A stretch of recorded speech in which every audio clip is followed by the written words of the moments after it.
Hey, it's your buddy Peace and Harmony with you here today. We're focusing in a little bit more in depth on covert narcissistic manipulation tactics. And that is through their lack of withdrawal of communication, feeling, emotion, empathy for others, along coupled with a heightened sense of superiority of self, becomes a real treatment of being persecuted by this individual.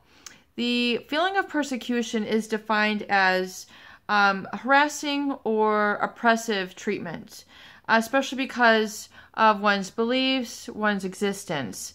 And the feeling of being persecuted often takes the tone of feeling very oppressed around this individual and a sense of being an annoyance or being persistently a trouble to them. And so really this is a sense of being persecuted, constantly feeling like you are an annoyance, you are an obstacle, you are in the way of them satisfying their goals. You are, feeling oppressed or really subjugated or pushed down by them. And the covert narcissist really does this through a lack of communication and a lot of their nonverbal body language.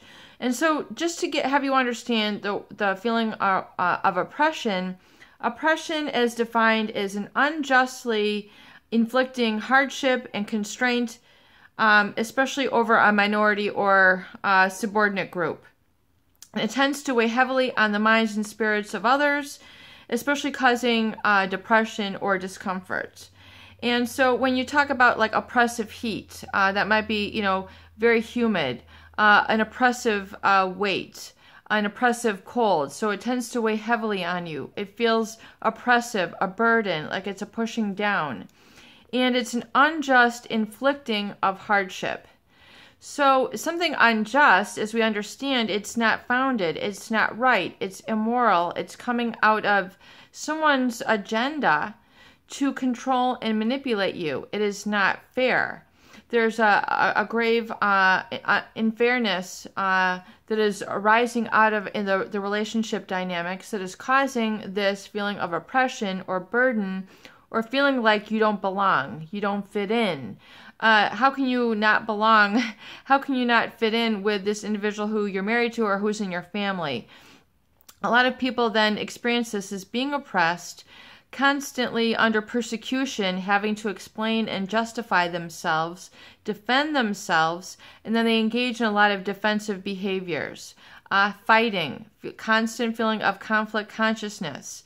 The other defense behaviors, we see then, the defense mechanisms pop up, having to chronically avoid them or, then react to their abusive ways with abusive ways. So we see a lot of these self-inflicting sabotaging behaviors.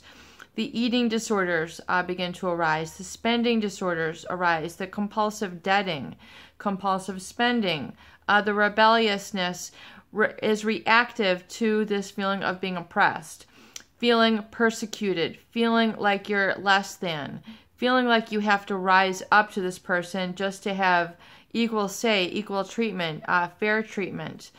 So this feeling of oppression and feeling of being persecuted oftentimes is resultant of being around a narcissistic or psychopathic individual.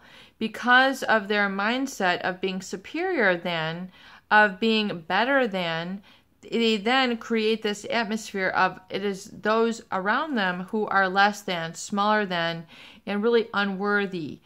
Feeling unjust, feeling like you have to fight back, constantly feeling like you have to put up your dukes, defend why you want to have a friend, defend why you want to take a class, defend why you want to have your right to life. It's as if they almost starve you out emotionally, starve you out spiritually so that you're then rendered powerless. And so by virtue of that, you're then weakened. You are then resourceless, and so you are automatically under their despotic control. It feels very much like an authoritarian sort of environment when you're with them, and this, by virtue of that, can be very disempowering. And the goal of your life is not to live underneath the helm of somebody else. that is an unjust treatment, that is unfair, that is not right. That is something that you need to release yourself out of. It is a permission-based. I no longer desire to live in these oppressive circumstances. I no longer desire to live in an unjust system with this individual or with this family. I no longer desire to be a victim of this individual's treatment. I'm going to now step out of their oppressive ways, their despotic ways, their authoritarian ways. This does not serve me. This does not empower me. This does not allow me to have these sort of experiential and discovery learning for myself that I need to develop as a growing human being. So as you can understand, if you're in an oppressive relationship, it's going to keep you down. It's going to keep you shut out. It's going to keep you away from your ability, bringing out your abilities to communicate, to pursue your joy, your happiness, your talent.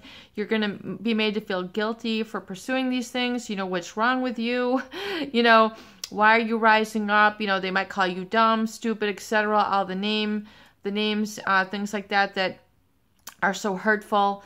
You don't need to be around this. You need to release them and let them go from this oppressive treatment. Feeling constantly persecuted, feeling like you're walking on eggshells, feeling like you're in a constant state of fear, paranoia, guilt, suspicion, having to constantly justify yourself for having an existence, for having a life. Constantly feeling persecuted and questioned and doubted. These people tend to plant the seeds of doubt in your mind, and so you can't allow these to take root. This is not how the human body, mind, and spirit is meant to live. You're not meant to live in self-doubt, distrust of yourself, wondering, and then creating that whole gaslighting and depersonalization effect of, doubting your reality, doubting if your desires are okay, doubting if your happiness is okay, fulfillment of your innate abilities. You're then separated from this through their oppressive ways. So don't be dismayed by them. Don't be discouraged by their manipulative tactics. See it as just that. It is a manipulative tactic designed to keep you feeling down, less than, or unworthy. And that is, how, a lot of despotic dictators from, medieval times or what have you would help, subjugate, the masses. But, that is not how you're meant to live. That is really a narcissistic methodology to control and manipulate people. And so oftentimes they feel good if they can feel better than or superior than just by these despotic and depressive and oppressive ways. So if you feel this heaviness, this sense of depression around them, and then when you release them and let them go, you no longer feel this weighty sort of tension.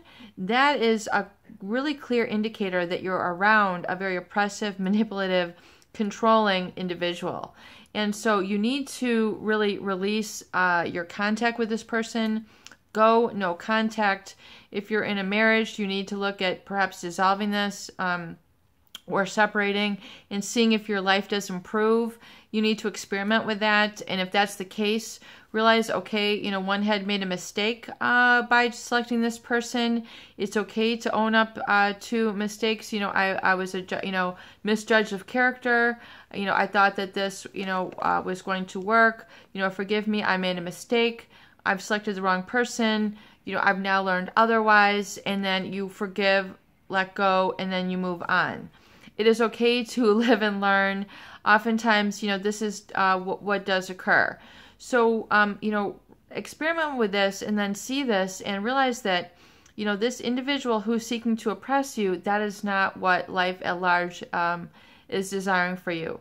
Life wants you to be fulfilled, feeling the lighter emotions, the happiness, joy, the bliss, the becoming your best self, becoming educated, becoming informed, living and learning, experiencing a sense of belonging and community with humanity, and not feeling isolated, shut out, and stonewalled by a covert narcissistic abuser who seeks to oppress you through these sort of manipulation tactics. Peace and harmony with you here today. I hope these videos do help. Please share, please subscribe for more great tools, videos, discussion, and support.